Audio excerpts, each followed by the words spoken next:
السلام عليكم حبايب قلبي، عاملين ايه؟ النهارده بقى جايه لكم كده بفيديو نسمي ونصلي ونبارك على رسول الله عليه افضل الصلاة والسلام.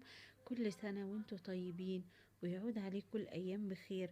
بصوا، هو انا بقى مش هعمل بقى تفريزات قوي، بس كل حاجة هفرزها هنقول لكم بطريقة واتنين ممكن تفرزوها ازاي.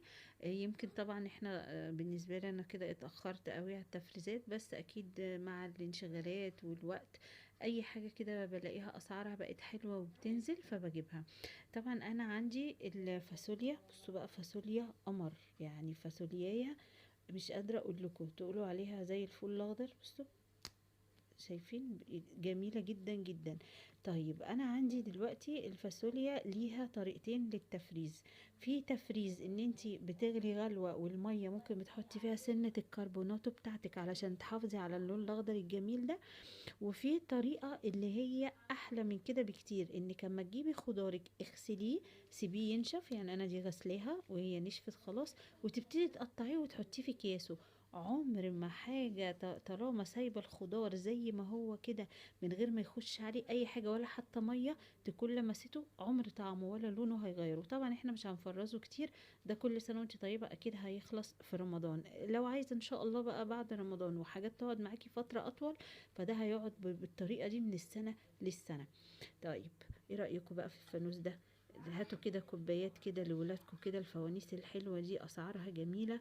هاتوها لولادكم واملوها يميش ومكسرات، طبعا المكسرات بتاعتنا اللي هي يعني شوية سوداني وكده وزبيب ونضحك عليهم يعني. واحطوا فيها اي حاجة، ممكن تحطوا فيها فروت سلطة، شوية فراولة على شوية موز بعد الفطار كده ياكلوه، حاجة حلوة تفتح نفسهم.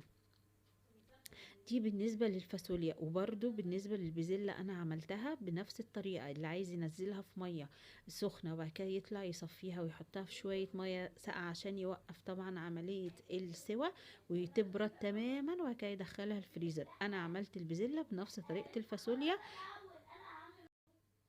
لو عايزين ان انتوا تعملوها انا عملتها بنفس الطريقه. اغسليها من بره الاول قبل ما تفصصيها، وبعد كده سيبيها تنشف وفصصيها. عمر ما لجوه هيطولوا اي تراب او اي بكتيريا، هتبقى نظيفه زي الفل. طب تاني حاجه عندي بقى والبطل بتاعنا المخللات.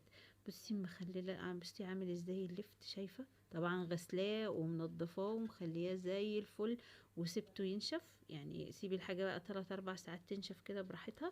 انا مش جايبة ياما، انا جايبة حوالي 2 كيلو. لما تيجي تنقي اللفتاية ما تنقيش اللفتاية الخفيفة. اللفتاية الخفيفة بتدل على انها من جوه فاضية زي السفنج شيخة. لكن لما تنقي اللفتاية نقيها لفتاية حلوة، يعني انت لو هتمسكيها هتلاقيها بتاخد ايدي وتقع.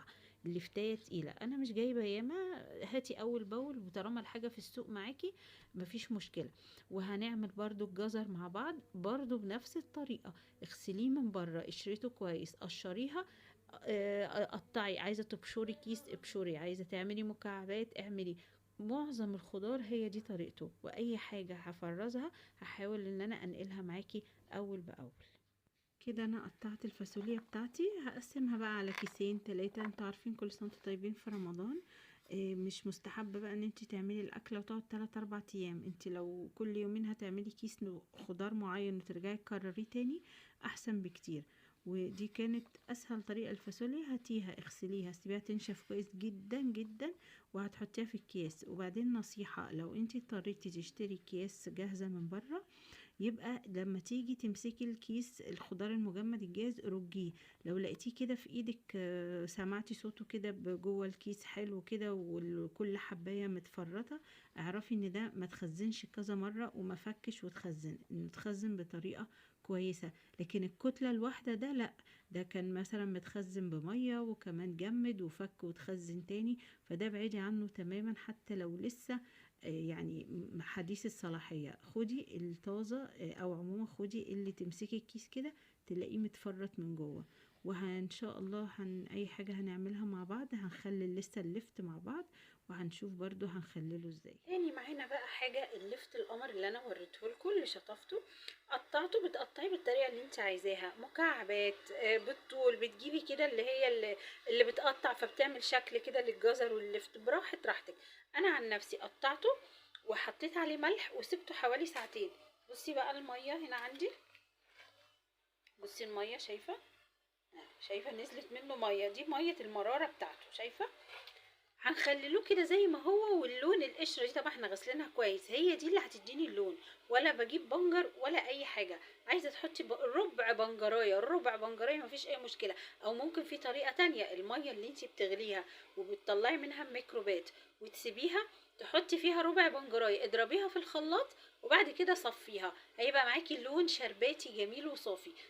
دي طريقتين عشان تعملي لون للبنجر. هنملحه مع بعض وهقولك مقدار كل كوبايه تاخد قد ايه ملح. وده برطمان الليفت بتاعي بعد ما خللته، رميت معاه كده كام فلفلايه تدي طعم كده حراق.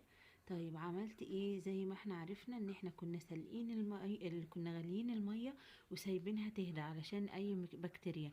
تاني حاجه، كل كوبايه ميه بتاخد معلقه ملح مش مليانه قوي.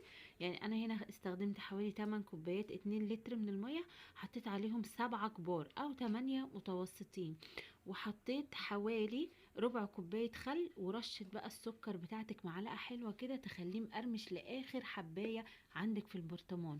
بألف هنا وبألف شفا وحاجات تفتح نفسنا. وإن شاء الله نعمل سلسلة هنفطر ايه النهاردة. كل سنة وانتم طيبين، وصفات اقتصادية مع لوكا وأوشا.